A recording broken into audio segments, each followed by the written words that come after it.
Chappell Roan is obviously one of the biggest artists of the past year. She has a few good ideas, but very much so lacks a direction or the care. You know, Republicans will tell people to shut up and dribble or shut up and sing whenever a player or a singer says something that they remotely disagree with and also isn't a conservative.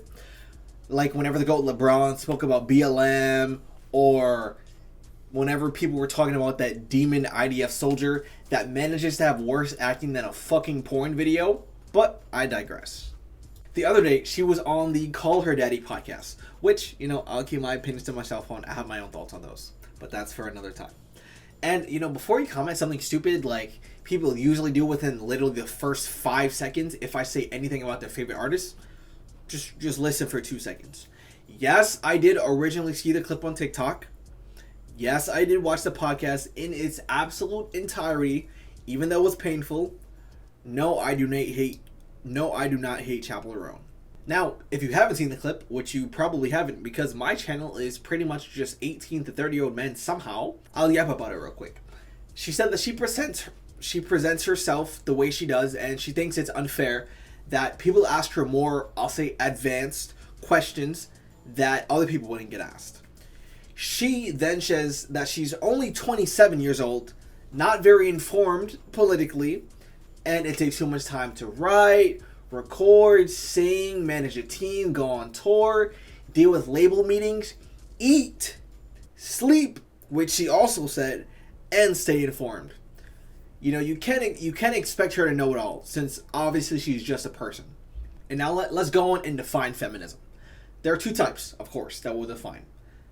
Classical and modern. Classical is women basically wanting things, very basic things like, suffrage, being able to vote, own property, equal treatment under the law, blah, blah, blah, right? All the basics that everyone, of course, should have. And then the second wave is a tiny bit more diverse, right? So fighting for things like, women's intersectionality, which I'll get into later on because that's also another very important topic. Getting rid of patriarchal structures and believing that all genders deserve equal rights, of course, also very fair. Now notice, intersectionality was only made important during second wave feminism, right? Because feminism at first was just for white women, as most things are, who of course, got a massive amount of help from black women, as it always is in this country.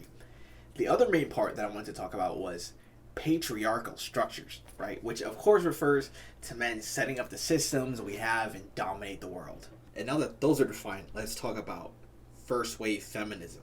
So now that those are defined, let's talk about first wave feminism again. First wave feminism included black women, but only for an extra push. White women didn't remotely give a fuck about them, and the support that they got from black women wasn't fully focused on women's suffrage because that had a bigger issue, being black. So, in turn, since whiteness is more important than anything in this world, black women didn't matter. And it's the same thing with any other movement.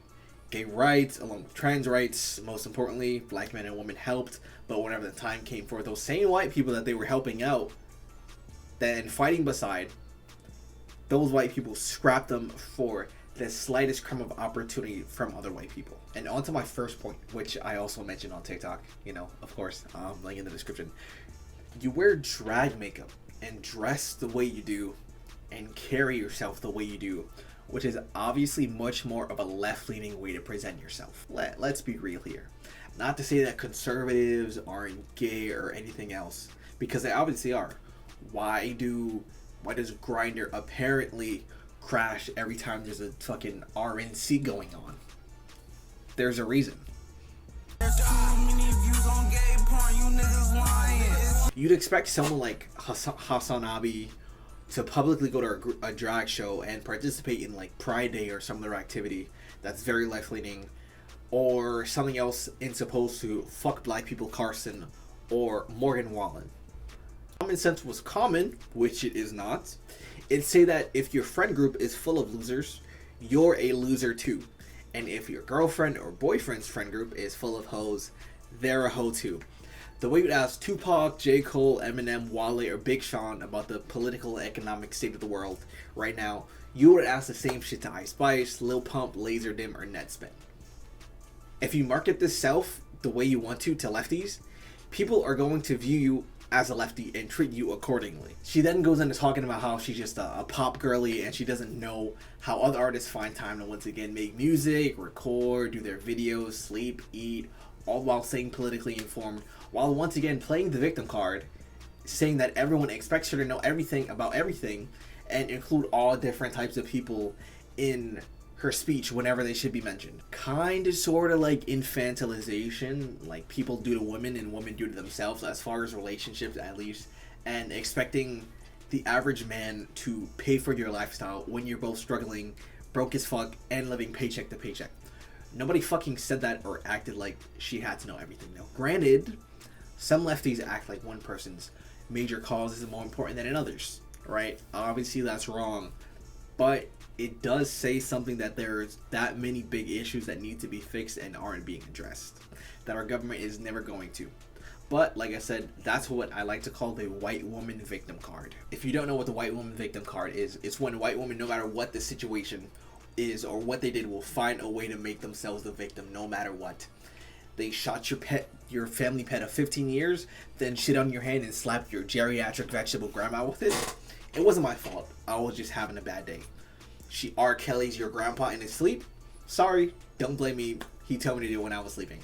This is also one of the main reasons why black men are told and usually stay away from white women unless they're D1 athletes for some godforsaken reason. We call it allegation central. It's not that Asian women and Latinas don't do this.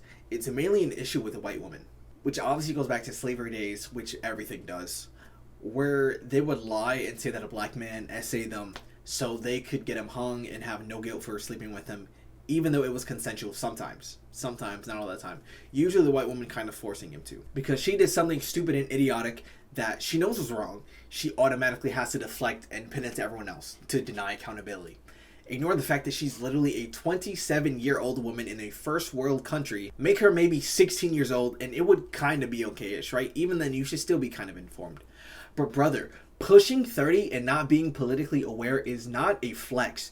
If you live in this country and have the privilege of not having to care and stay informed, that says a lot about you, right? Now, granted, even if you do have the privilege where nothing affects you and you do still stay informed, you're just an intelligent, empathetic person, which does not exist in this country. I shit you not.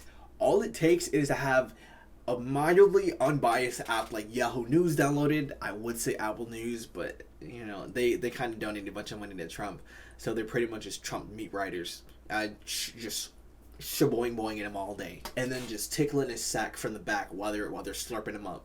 Then just look at the notifications from Yahoo News, and maybe have like one or two mildly intelligent people on like TikTok or YouTube that you watch.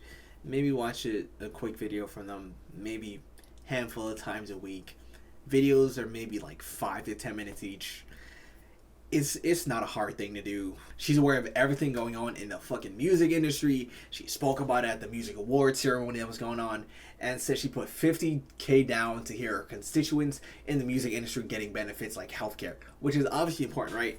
You have all the education on that, but when it comes to saying or doing anything remotely related to Palestine and Israel, or Trump versus Kamala, which is obviously one of the biggest elections of our lifetime, if not the biggest, competing with Ronald Reagan for the old people, because this decides if the Constitution actually fucking matters or not. And then when she's asked about it, it's, I'm not informed enough to know. And they're both pretty bad people, and they both have their own drawbacks. White women like that will be the same exact woman to say, oh, men ain't shit, men ain't shit, men ain't this, men ain't that, but completely ignore a history book. White men have done all this crazy and atrocious shit throughout history, from R-word to murdering entire villages, slaughtering them, stealing, invading almost every country on the fucking planet. But who was backing them? It wasn't black women, it wasn't Latinas, it wasn't Asian women, it was white women. Everything is patriarchy and everyone else's fault except for them, the people who were standing with them and supporting them and having kids with them while the time it was going on. If it doesn't immediately affect you, just like white feminism, since they didn't have to fight two struggles back then like their black counterparts did, they don't give a fuck. And it's a tale all of this time. Media training is important, but I do like it when they're not media trained because I can see how fucking stupid they are.